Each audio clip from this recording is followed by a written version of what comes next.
Okay, so we've got a 0 to 30 regulator, master kill, burner kill, idle circuit adjustment screw, pressure gauge, which is a 0 to 60, currently running at 5 pounds. We tee up here, one to that burner, which just have on-off switches. Right now I'm running the front burner, 5 pounds.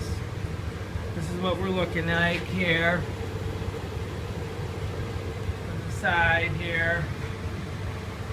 A little bit coming out the back, okay? I put in the idle circuit, it drops down on the gauge to around 3 pounds. I should actually probably dial that down a little bit more here. Around 2.5, okay? There's my idle circuit. Now,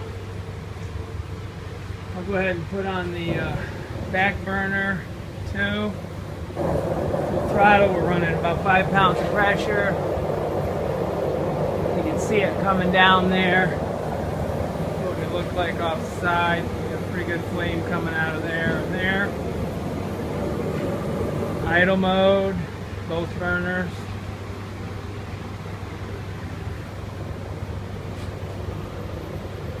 Okay, let's kill the front burner.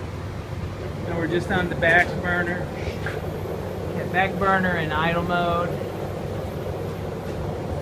Turn it on here. That's your back burner. Running at 5.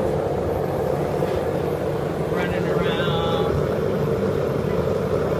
1673 right now. Thermocouple's in the, back right corner there. I wish I would have put it up higher. After I read that, I thought I should have had it up in the air. I actually have a piece of pipe over, just giving it a little bit of buffer from the main downburst. So anyhow, that's where I'm at. Again, 5 pounds. Flame. What do you think? Okay. We'll go ahead and kill it. Kill it, kill it, kill it.